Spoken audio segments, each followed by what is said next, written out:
Efésios capítulo 5, versículo 18: e não vos embriagueis com vinho, no qual há dissolução, mas enchei-vos do Espírito Santo. Amém? Eu quero chamar a tua atenção à vida do nosso pai na fé, apóstolo Paulo, o apóstolo dos gentios.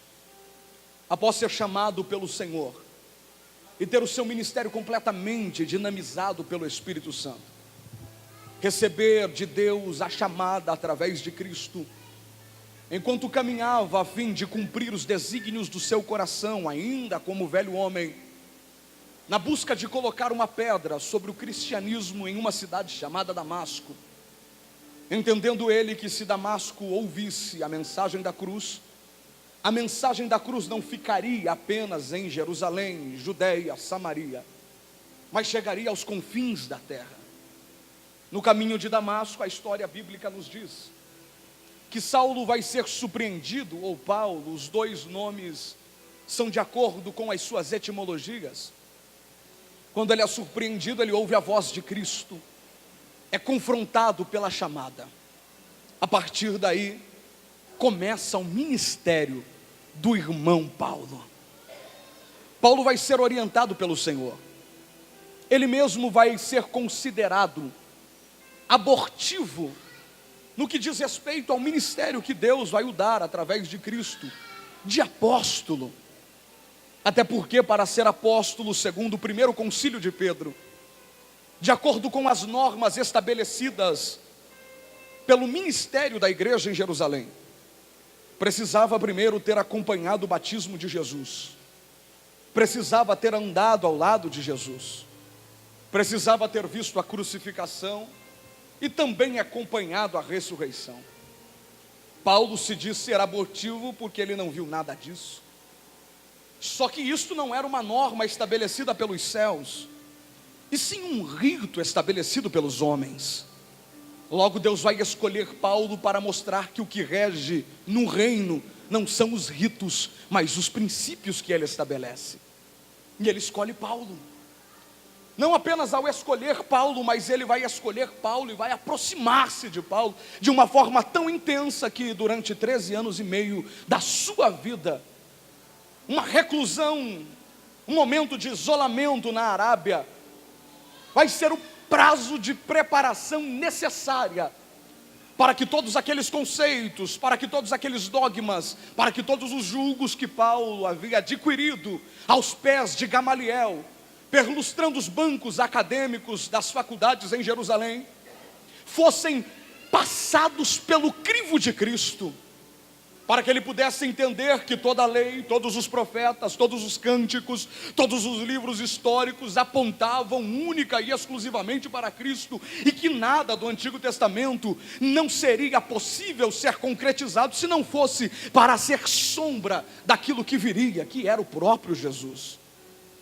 Entendendo isso, ele vai conseguir receber de Deus a graça de tirar as barreiras do Evangelho, barreiras estas culturais e religiosas que estavam sendo impostas por verdadeiros religiosos de Jerusalém, e fazer com que a mensagem da cruz saísse de um dogma, saísse de uma cultura, saísse de uma liturgia comum hebraica e alcançasse gregos, alcançasse romanos, alcançasse pessoas de todos os povos e tribos, com que a mensagem fosse interpretada.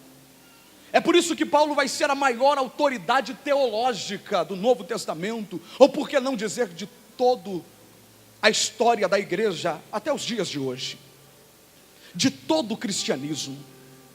Depois de Cristo, Paulo vai ser a maior referência. É por isso que nós temos muito de Cristo, ou melhor, somente Cristo no nosso Evangelho, mas também temos muito de Paulo. Temos os princípios de Cristo, muitas vezes explicados por Paulo, através do Espírito Santo, que falava pelos seus lábios, ou que era escrito pelas suas mãos. A inspiração, a graça de entender a lei.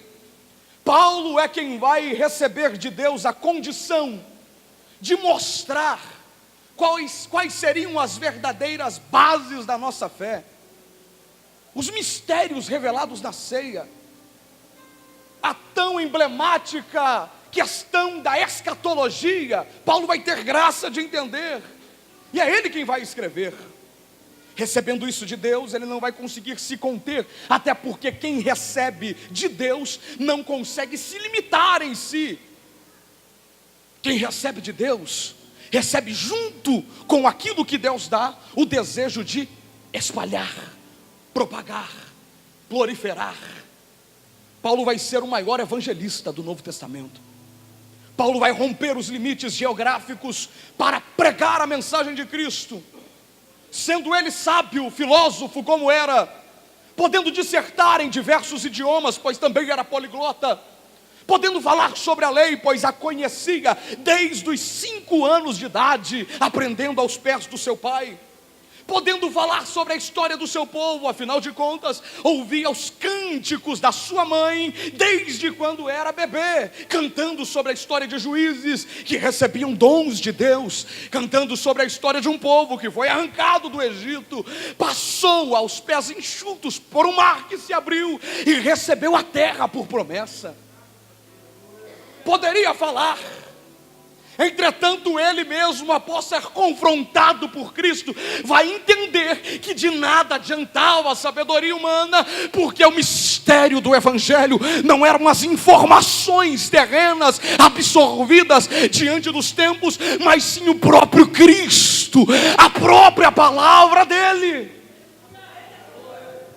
Entendendo isso, ele vai deixar de lado muitas vezes o falar com as palavras persuasivas de sabedoria e tornar o evangelho prático em demonstração de poder. Ele vai empreender 3 grandes viagens missionárias, e é na segunda viagem missionária que Éfeso começa a entrar no contexto do cristianismo. Depois de grandes experiências, acompanhado de Barnabé, acompanhado de Timóteo, passando por diversas cidades, entrando no Aerópago em Atenas, ministrando a palavra em Corinto, sendo impelido em Troade, recebendo a visão que deveria chegar a Macedônia, atravessar a Macedônia, entrar em Filipos, e ao pregar em Filipos, acabar com o esquema de corrupção maligna que estava impregnado naquela cidade por conta de uma jovem que era usada com visões malignas e demoníacas, falir o empreendimento diabólico daquela cidade, ganhar a cidade de Filipos para Cristo, ser enclausurado, a prisão tremer, porque mesmo preso, mesmo açoitado, mesmo humilhado, ele ainda continuava adorando ao Senhor, e a sua adoração movia o coração de Deus, a ponto de Deus mover a terra por conta da adoração dele. Você não deu glória a Deus porque você não entendeu. A adoração de um adorador tem poder de mover o coração de Deus. E quando se move o coração de Deus por conta de uma adoração sincera, Deus com certeza move a terra, porque se sentiu movido por ela. Sai de Filipos, e depois de um açoite ou uma quarentena de açoites, ele poderia retornar para sua casa, pois a missão estava cumprida. Milhares e milhares de vidas já haviam sido alcançadas com a mensagem do Calvário. Pessoas já haviam sido libertas, endemoniados já haviam sido completamente absolvidos daquele jugo e alcançado a libertação por conta de Cristo e do seu nome. Mas ele ainda decide continuar, porque o que motivava Paulo não eram as circunstâncias que ele vivia, o que motivava Paulo era o que ele acreditava. Quem é movido em prol do reino pelas circunstâncias que se vive, é limitado pelas mesmas circunstâncias quando elas não são favoráveis. Quando Paulo estava aprisionado, quando Paulo havia sido liberto, quando Paulo havia recebido o pedido de desculpas dos guardas pretorianos, porque depois de condenarem, prenderem, açoitarem, perceberam que ele era cidadão romano, disseram: agora vai embora. Ele poderia dizer: acabou para mim aqui. Só que as circunstâncias, por mais críticas e caóticas que eram, não era o que regia o seu desejo de pregar.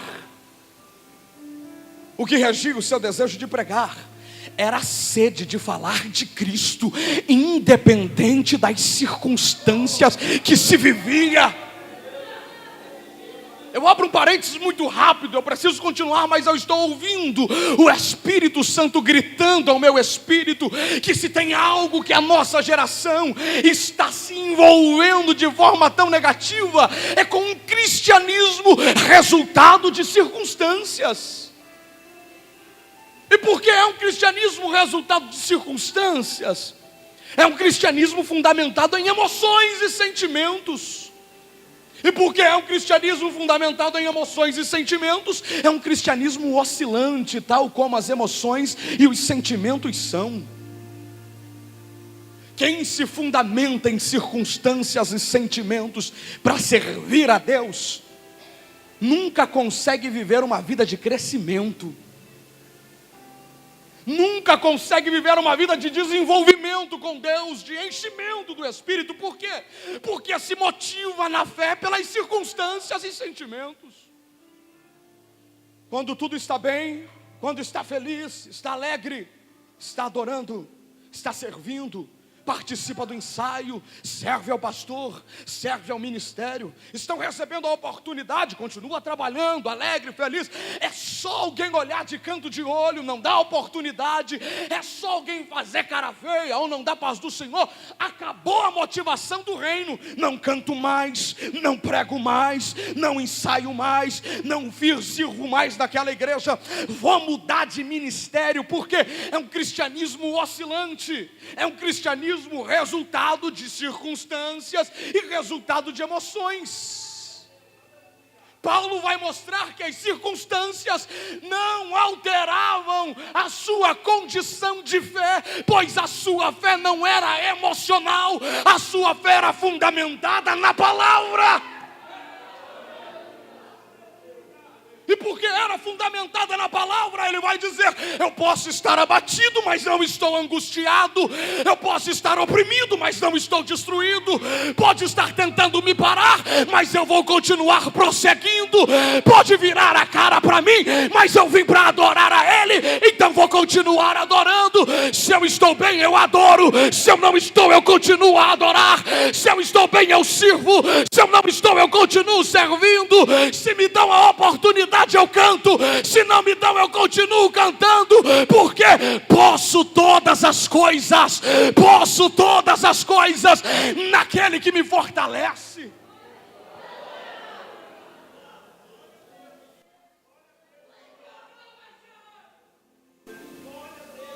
Por causa disso ele continuava. Por causa disso ele vai dizer: eu tenho prazer nas provações. As provações estão me gerando experiências, as experiências estão me gerando maturidade, esperança. E isso está me trazendo muita alegria, pois eu sei que as provações de agora não servem nem para se comparar ao peso da glória que virá. Ele sai de Filipos após pregar e não para a sua viagem missionária, até que ele chega em uma cidade chamada Éfeso. Uma cidade com uma cultura muito influenciativa, uma cidade completamente dominada por rotas de navios e mercados de diversos aspectos, diversos setores sociais, onde uma das maiores belezas do mundo antigo estavam concentradas como palco central de toda aquela cidade: o templo a uma deusa chamada Diana. Um verdadeiro belo edifício que movia a crença e a fé daquele povo.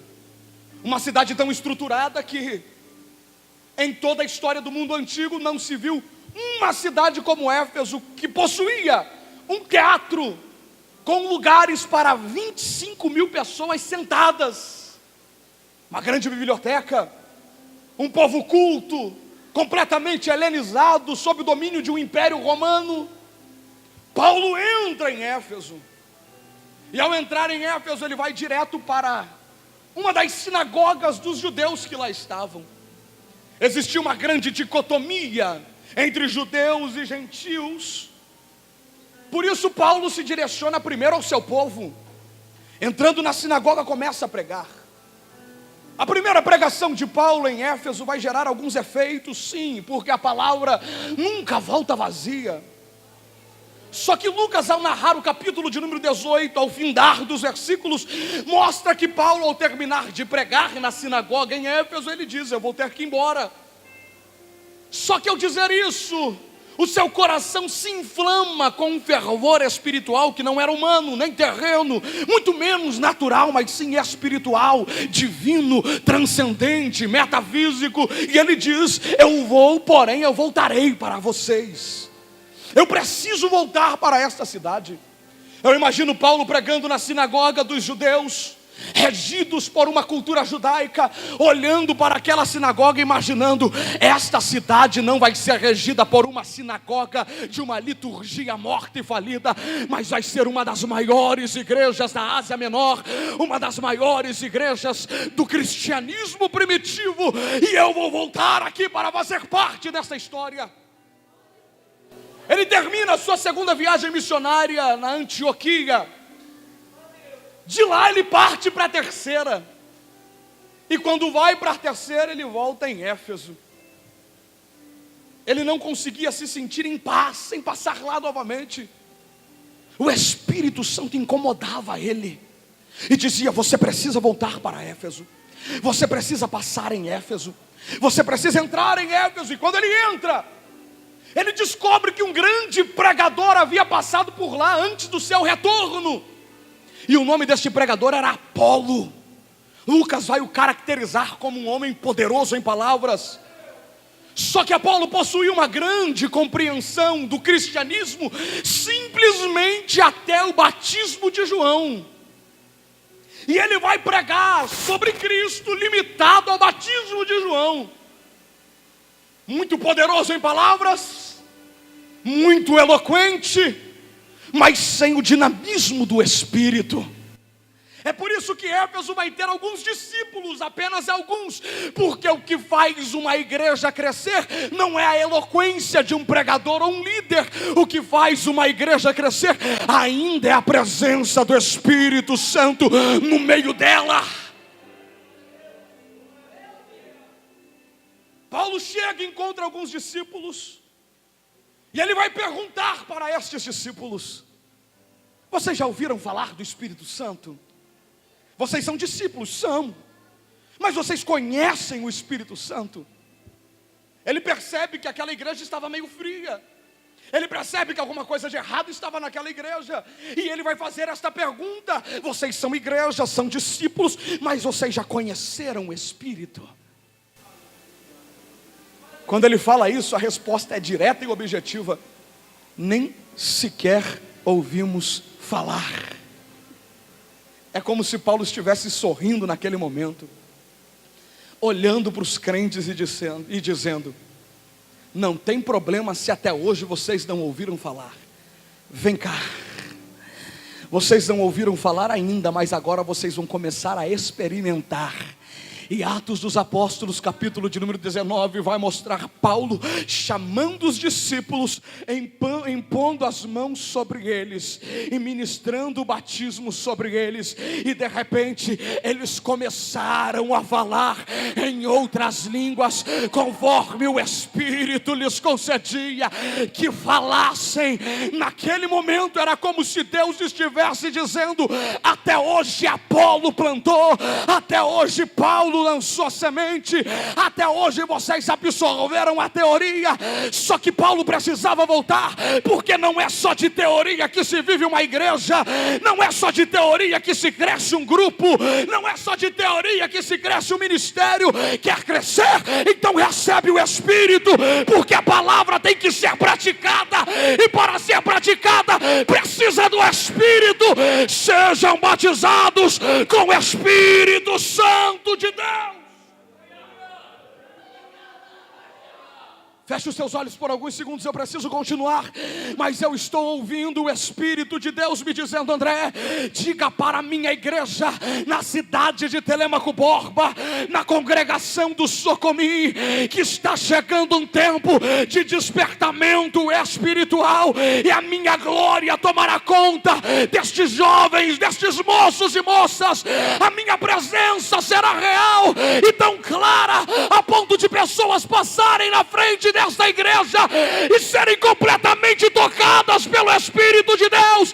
Está chegando um tempo de avivamento. Esta igreja ficará pequena pela quantidade de milagres que Deus vai fazer aqui. Eu estou ouvindo o Espírito de Deus me dizendo: se preparem, pois eu começarei a agitar as águas nesta casa, diz o Senhor.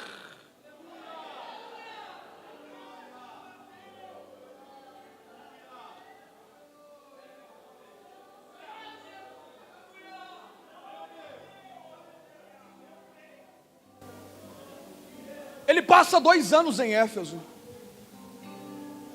quase 3, e ele constrói a sua base missionária em Éfeso. Vai ser neste momento que toda a Ásia Menor vai ser evangelizada.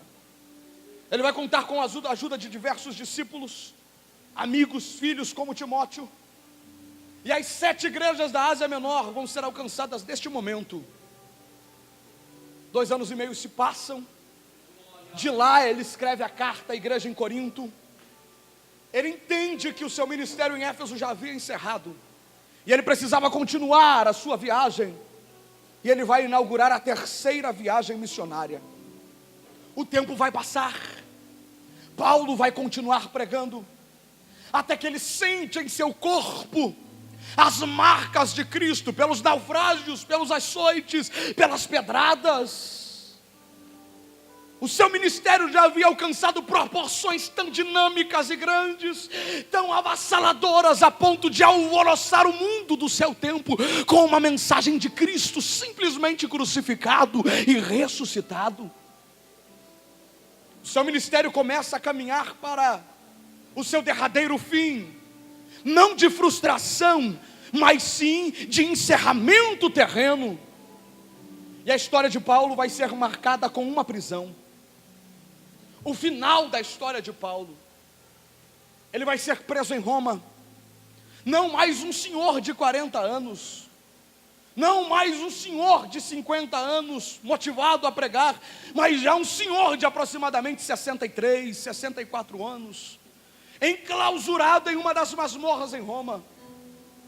Entretanto, com o seu coração que efervescia pela palavra, o desejo de pregar, Paulo vai receber visitas, e destas visitas as informações de como estavam as igrejas. Em uma destas visitas chega a informação da igreja em Éfeso, e a informação que se chega de Éfeso não era tão plausível aos seus ouvidos e agradável ao seu coração. Vão falar que Éfeso estava estruturada assim, só que uma divisão estava começando a crescer, porque muitas pessoas estavam se convertendo a Cristo, mesmo elas não sendo judeus. Outros judeus que estavam se convertendo já não estavam aceitando os gentios, e uma divisão começa a crescer na igreja. É como se Paulo entendesse que nenhuma obra com divisões poderia prevalecer. É como se Cristo falasse ao ouvido de Paulo, através do próprio discurso narrado por Marcos, por Mateus, por Lucas, que um reino dividido não subsiste. Ele mesmo, dentro da prisão, chama o amanuense que estava ao seu lado e pede para que ele começasse a escrever a carta aos crentes em Éfeso. Qual a proposta, André?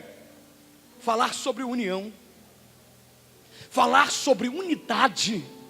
E é por isso que por mais de 10 vezes ele vai dizer: seja um corpo, seja um novo homem, seja uma igreja, uma esperança. Ele vai abrir mão das pluralidades e vai se restringir à unidade.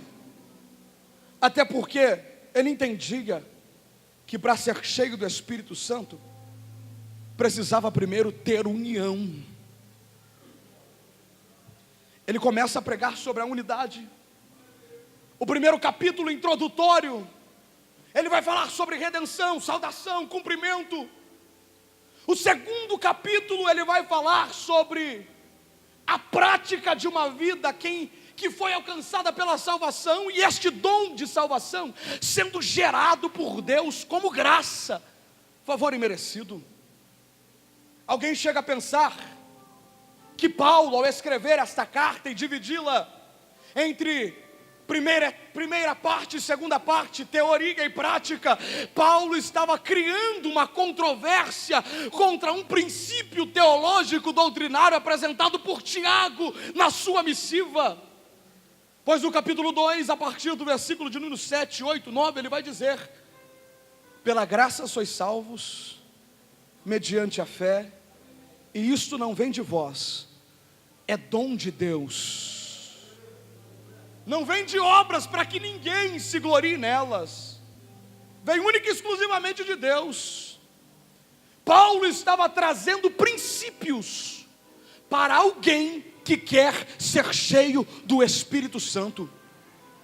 Aparentemente o que ele diz é contraponto do que o que Tiago vai dizer, porque Tiago vai dizer que para se alcançar uma salvação precisa-se ter obras, porque senão a fé é morta.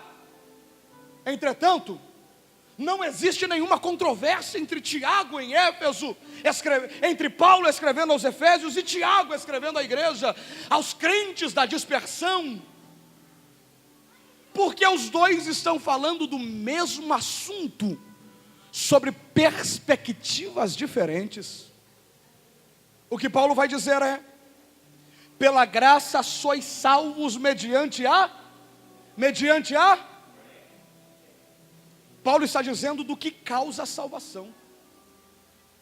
O que faz com que eu saia de uma condição de pecado e alcance a salvação se chama fé. E fé não é conjunto de sentimentos como alguém pensa. Fé não é algo irracional como alguém pensa. Fé é conjunto de princípios estabelecidos por Cristo. Fé é muito mais razão do que emoção. Fé é muito mais saber do que sentir. O que é fé? Fé é acreditar naquilo que da própria boca de Deus saiu, a sua palavra. Paulo está dizendo: se você tem fé em que Cristo era Deus, não usou por usurpação ser igual a Deus, esvaziou-se de si mesmo e veio em forma de homem, sendo obediente, e por nós, sem pecado algum, morreu e ressuscitou ao terceiro dia. Acredita nisso? Acredito. Então você pode herdar a salvação. Causa de salvação, fé. O que Tiago vai dizer são os efeitos de quem foi salvo. É como se ele estivesse dizendo: foi salvo pela fé? Fui.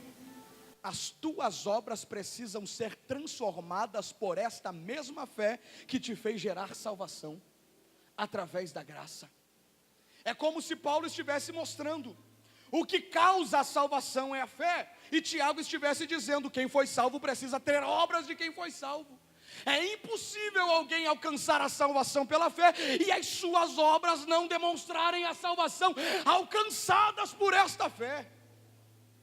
Ambos estão falando do mesmo assunto, e é por isso que depois deste versículo, Paulo vai dar uma série de conselhos práticos de santidade, de vida cotidiana, de vida cristã e de caráter. É porque se ele estivesse entendendo a ambiência de Éfeso, como o Espírito estava lhe proporcionando, como ele estava entendendo, ele estava primeiro fazendo com que a igreja compreendesse o lugar que eles alcançaram em Cristo, se assentando nas regiões celestiais celestiais, mas mostrando que eles também precisavam influenciar o ambiente que eles estavam inseridos na terra, porque a salvação alcançada pela fé te justifica diante de Deus, as obras te justificam diante dos homens.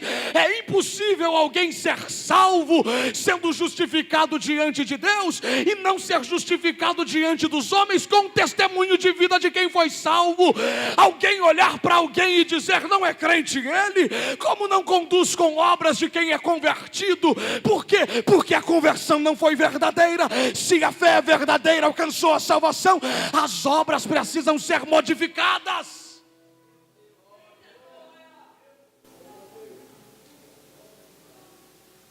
Ele continua. Ele vai falando sobre conselhos e aspectos de santidade, separação. Ele vai falando sobre a forma de se viver um cristão. Talvez a carta de Éfeso não era direcionada a uma comunidade, a uma igreja exclusiva, mas era mais uma carta secular, circular, que passou em Éfeso e em outras igrejas. É por isso que ele não vai tratar problemas específicos da igreja em Éfeso, mas vai se ocupar a dar conselhos práticos de vida. Até que ele chega no capítulo de número 5. E depois de discorrer sobre a diferença entre obras de salvação, luz, e obras das trevas, ele vai chegar no versículo de número 18, e vai trazer uma determinação e não um conselho. Ele não vai fazer um pedido, ele não vai dar um conselho, ele vai trazer uma determinação. Ele vai dizer: e não vos embriagueis com vinho, porque há contenda, mas enchei-vos do Espírito Santo de Deus. Existe um tempo, e este tempo é o que nós estamos inseridos. E nunca se viu na história da igreja brasileira um tempo como este, em que urge a necessidade de clamarmos pelo Espírito Santo mais do que nunca. Quando este tema foi trazido ao meu conhecimento, meu coração se encheu de alegria, pois estamos vivendo um momento em que o Espírito Santo parece estar afastado de muitas das nossas igrejas. Quando Paulo traz uma determinação à igreja em Éfeso, ele estava trazendo um verbo no presente, e não no pretérito. Ele está dizendo: enchei-vos do Espírito Santo. Ele estava trazendo uma ordem, ele estava trazendo uma determinação, e sendo ela no presente, é como se ele estivesse dizendo: você não vai se encher hoje e deixar de ser cheio amanhã. Você se enche hoje, se enche amanhã, se enche depois de amanhã, todos os dias. Se embriagar com vinho é pecado, não ser cheio do Espírito Santo também é. Não vos embriagueis com vinho, negativa. Enchei-vos, afirmativa. Não, ou cumprir a negativa, fazer a negativa, se embriagar é pecar. Não ser cheio também. Alguém chega a dizer: André, você está equivocado. Estamos vivendo um dos momentos de maior avivamento na história da igreja brasileira. E você diz que nós precisamos falar sobre o Espírito Santo porque ele está longe da gente. Estamos vivendo um crescimento em número de evangélicos assustador. Em mais 10 minutos eu encerro. Estamos vivendo um crescimento acelerado em número de evangélicos. Hoje já somos 60 milhões de evangélicos no Brasil. O país que nós congregamos e servimos é o maior país em número de cristãos na história de todos os outros países na terra. Hoje somos o maior país em número de cristãos. Estamos vivendo um crescimento tão avassalador e um avivamento tão grande, que em 2025, 85% da nossa população será evangélica. Glórias a Deus por isso. Estamos vivendo um avivamento, André, e você diz que a gente precisa falar sobre ser cheio do Espírito Santo, porque o Espírito Santo está longe de nós. Alguma coisa está errada. Eu pergunto, que avivamento é este que estamos vivendo? Que por mais que somos o maior país em número de cristãos no mundo, somos também o maior país em número de corrupção na história do planeta Terra. Que avivamento é este que estamos vivendo? Que à medida que cresce o número de evangélicos, também cresce o número de homofobia diante das nossas circunstâncias, diante do cenário que estamos inseridos, e parece que estimuladas por contas de pensadores partidários. Que avivamento que é este que a gente pensa estar vivendo? Que ao mesmo tempo que somos o maior país em número de cristãos, somos o terceiro maior país em uso de substâncias psicotrópicas, segundo a Organização Mundial da Saúde. É remédio para tudo. Remédio para acordar, remédio para trabalhar, remédio para dormir, remédio para estudar.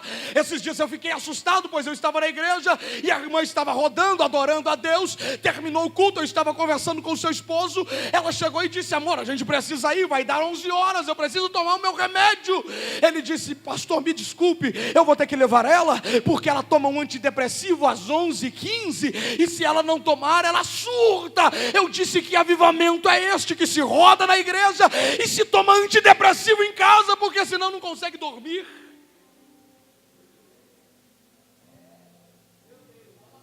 Que avivamento é este que estamos vivendo? Que somos 60 milhões de evangélicos, mas também somos o segundo país no mundo com crises de ansiedade e depressão. Nunca se falou tanto de amor nas melodias das nossas músicas seculares, mas nunca se viu uma nação tão depressiva como a nossa. Jovens depressivos. Alguns dias atrás um jovem morreu de overdose de vodka, e após morrer, a notícia, um comentário de um outro jovem embaixo dizia: é melhor morrer de overdose de vodka do que morrer de tédio. Como que um jovem de 20 anos vai morrer de tédio, gente? Que avivamento é este que não está gerando mudança no ambiente que estamos inseridos? Talvez você não sabia, mas somos o 8º país no ranking mundial da Organização da Saúde em número de suicídios no planeta Terra. Todo dia, aproximadamente 36 pessoas tiram a sua própria vida. Pessoas que trabalham com você, que estudam com você, que convivem com você, e muitas vezes pessoas que cultuam com você. Eu estava vendo alguns dias atrás uma pesquisa e me assustou muito. O número de pastores e obreiros que estão tirando a sua própria vida. Alguns meses atrás, no nosso campo, um presbítero estava lecionando a escola bíblica dominical. Terminou a escola bíblica dominical, foi para sua casa às 2 horas da tarde, a sua esposa entrou em casa e ele já não estava mais vivo, havia tirado a sua vida. No meio da igreja. Eu disse: Deus, que avivamento é esse que estamos vivendo? Que não conseguimos mudar a sociedade que estamos inseridos. Daniel Berg e Gunnar Vingre, em 36 anos ganharam mais de 100 mil vidas para Jesus. Hoje nós somos 60 milhões de evangélicos e não mudamos o estado nem da nossa cidade. Alguma coisa está errada. Alguma coisa precisa mudar. O que dizer da nossa geração? Que vivemos apenas as teorias de um evangelho, porque a prática parece que já se afastou do nosso meio. O que dizer dos nossos púlpitos, que antes, para se subir em uma tribuna como essa, e não estou me referindo a esta igreja, seja para ler uma palavra ou um versículo, para cantar um hino ou para pregar, precisava se orar. E se alguém ousasse subir o primeiro degrau deste púlpito em pecado, Deus sempre levantava um profeta e dizia: não sobe, porque a minha igreja é santa, a minha casa é santa, e quem se envolve com ela precisa ser santo também. Hoje parece que a gente está se habituando às notícias tão pejorativas do meio evangélico, que tem pregador e cantor que prega bem aqui, que canta bem aqui, que domina sim a teologia, os assuntos sistemáticos da palavra, que entendem muito bem o que é uma boa exegese dentro das suas raízes etimológicas clássicas de palavras, entende que uma boa hermenêutica, quem escreveu, para quem escreveu, qual o pano de fundo, contexto histórico, domina a arte da homilia, sabe falar bem em público e na verdade já se tornaram verdadeiros manipuladores de sentimentos que falam mais a alma do que a mente, e a gente fica assustado e diz: como pode pregar tão bem aqui, cantar tão bem aqui, mas prega bem aqui e adultera ali, prega bem aqui e fornica ali, canta bem aqui e adultera lá? Como pode isso acontecer no nosso meio? Não existe outra resposta a não ser a ausência do Espírito Santo entre nós. Eu quero que você feche os teus olhos. Hoje Deus te trouxe aqui para revolucionar a tua mente. Hoje Deus te trouxe aqui para chacoalhar o campo das tuas argumentações. Qual tem sido o nível de relacionamento que você está tendo com o Espírito Santo?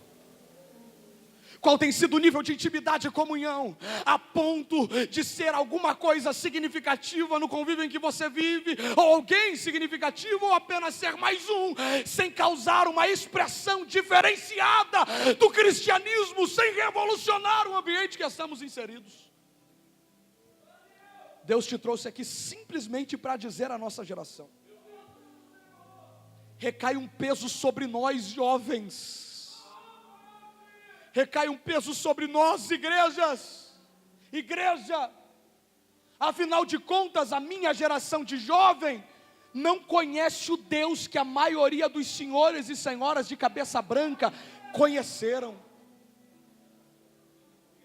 A minha geração de jovens não teve as experiências que a maioria dos senhores e senhoras que aqui estão com 40 anos de fé tiveram, de uma igreja simples, de mensagem simples, em que nem se pregava, se testificava apenas, mas enquanto estava ministrando, a pomba do Espírito Santo estava sobrevoando a igreja, e de repente pousava sobre alguém e batizava com o Espírito Santo, sem o pregador precisar fazer algum malabarismo no púlpito. Deus te trouxe aqui simplesmente para colocar sobre os teus ombros, assim como está sobre os meus, a responsabilidade do nosso futuro. Se queremos continuar a viver um cristianismo sem influência, como estamos vivendo, apenas precisamos continuar como estamos. Se eu e você já não vimos paralítico andar, surdo ouvir e mudo falar, com certeza os nossos filhos desacreditarão de quando contarmos estes testemunhos. Feche os teus olhos. É este o cristianismo que vamos continuar vivendo? De teorias sem influência no meio em que estamos inseridos? Ou vamos começar a clamar pelo Espírito Santo? Ou vamos nos prostrar de joelhos, substituindo os shows e as festas por prantos e lágrimas, dizendo: Espírito Santo, não podemos mais continuar sem o Senhor, não podemos mais continuar sem a Tua presença, não podemos mais continuar sem a Tua glória.